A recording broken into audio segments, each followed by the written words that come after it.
नमस्कार दोस्तों, स्वागत है आपका हमारे चैनल कहानियाँ हिंदी में पर।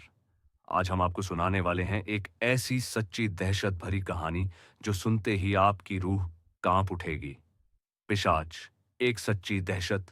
हिंदी हॉरर कथा। एक छोटा सा गांव था। गांव में लोग सांझ ढलते ही अपने घरों में दुबक जाते थे। गांव के बीचों बीच एक पुरानी, टूटी फूटी डरावनी हवेली थी। लोग कहते थे कि वहां पिशाच का बसेरा है, पर कोई मानता नहीं था जब तक कि यह कहानी सच न बन गई। उस गांव में एक स्त्री रहती थी, रीमा।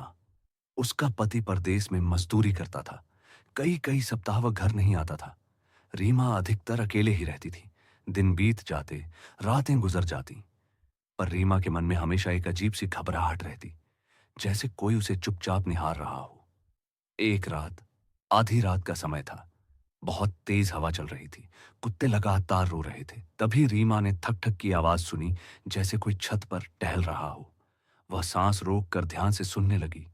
आवाज फिर आई, इस बार और पास। वह धीरे धीरे खिड़की की ओर बढ़ी। डरते डरते बाहर देखा। छत पर कोई उल्टा पड़ा हुआ था। उसके हाथ पांव उलटे सीधे मुड़े हुए, पर उसका मुंह सीधा रीमा की ओर। रीमा की रगों में खून जम गया। वह आकृति लचकती हुई छत के किनारे से उलटे लटकते हुए नीचे उतरने लगी, और फिर कमर के बल घिसटते हुए रीमा के द्वार तक पहुंची। अरे मां! एक सड़ी गली सांस जैसी आवाज। दरवाजा धीरे धीरे कर्र करके खुलने लगा। रीमा ने घबराकर चूल्हे की बड़ी लकड़ी उठा ली। दरवाजा पूरी तरह खुला, मगर बाहर कोई नहीं। उसे लगा वह बच गई, पर तभी उसकी पीठ पर ठंडी बर्फ सी उंगलियां रेंगने लगी। पीछे मत मुड़ना! रीमा ने पूरी ताकत से पलटकर लकड़ी दे मारी। एक भयानक चीख गूंज उठी, जो न मानव सी थी, न पशु सी। वह छाया अंधेरे में भाग गई। अगली कई रातें, छत पर दौड़ने की आवाजें, दीवारों पर चढ़ने की सरसराहट, पर्दों के पीछे किसी की निगाहें।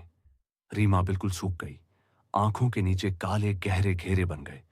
गांव वाले कहने लगे, रीमा, पिशाच ने तुझे अपना निशाना बना लिया है। पर रीमा किस पर भरोसा करती? फिर एक रात रीमा सोई ही थी कि कोई उसके सीने पर चढ़ बैठा। उसकी सांसें रुकने लगी। वह आवाज भी नहीं निकाल पाई। वह काली परछाई अपना चेहरा बिल्कुल करीब ले आई।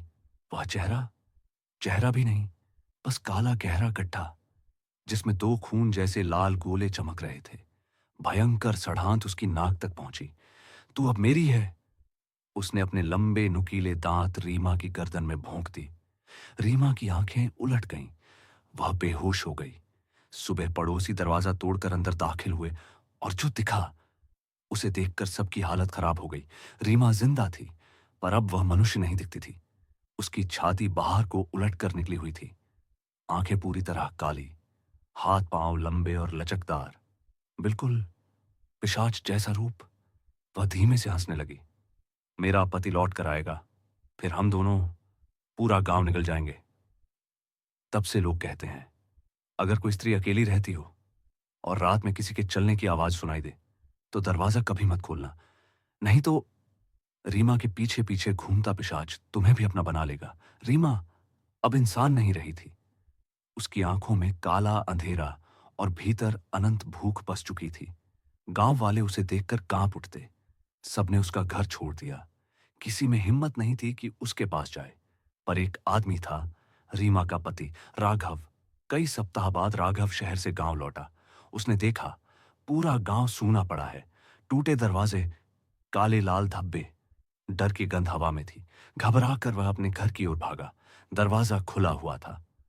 अंदर गहरा अंधेरा, दीवारों पर मकड़ी के जाल, जैसे घर में बरसों से कोई न रहा हो। रीमा!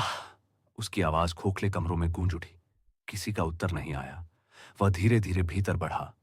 चूल्हे के पास उसे एक औरत बैठी दिखाई दी।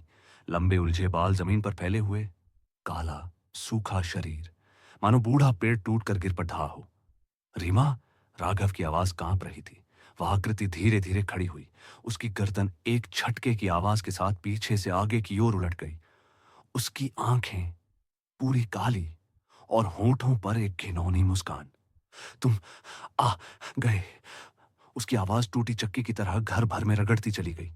राघव डर से पीछे हटने लगा, लेकिन रीमा दीवार पर चिपकी छिपकली की तरह ऊपर नीचे दौड़ने लगी। पल भर में वह राघव के ठीक पीछे, उसके कंधे पर बर्फ जैसा ठंडा हाथ रखा।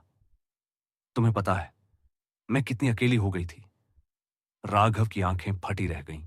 उसी समय घर के बाहर से मंत्रों की आवाज आने लगी। दरवाजा जोर से खुला। एक तांत्रिक भीतर दाखिल हुआ, हाथ में त्रिशूल, कंधे पर डमरू और गले में रुद्राक्ष। वह गर्जा, दूर हट जा राक्षसी! रीमा ने ऐसी कर्कश चीख मारी कि दीवारों की चूने की परतें झड़ने लगीं। घर हिल उठा, बर्तन आपस में टकराने लगे, अंधेरे में साया इधर उधर भागने लगे। तांत्रिक ने एक लोटा गंगा जल उस पर फेंक दिया। रीमा की त्वचा जलने लगी, धुएं की तरह काली राख गिरने लगी। वह दहाड़ती हुई दीवार फांदकर अंधेरे में गायब हो गई। इसके बाद तांत्रिक ने राघव को उठाया। राघव की आंखों में डर और आंसू थे। तांत्रिक ने गहरी आवाज में कहा, तुम्हारी पत्नी अब पिशाचिनी बन चुकी है। उसकी हर सांस झर है। अब वह किसी की नहीं रही। राघव फूट पड़ा, नहीं, मैं उसे बचाऊंगा। वह मेरी पत्नी है। तांत्रिक चुप रहा, फिर धीरे से बोला, उसे बचाने का एक ही उपाय है, पर उस राह पर चले तो तुम्हारा लौटना निश्चित नहीं। राघव बिना रुके बोला, मैं अपनी जान भी दे दूंगा, बस रीमा को वापस ले आओ। तांत्रिक उसकी आंखों में देखता रहा, फिर बोला, ठीक है, अगली अमावस्या को हम उसे श्मशान में बुलाएंगे। उसकी आवाज में रहस्य था और भय भी।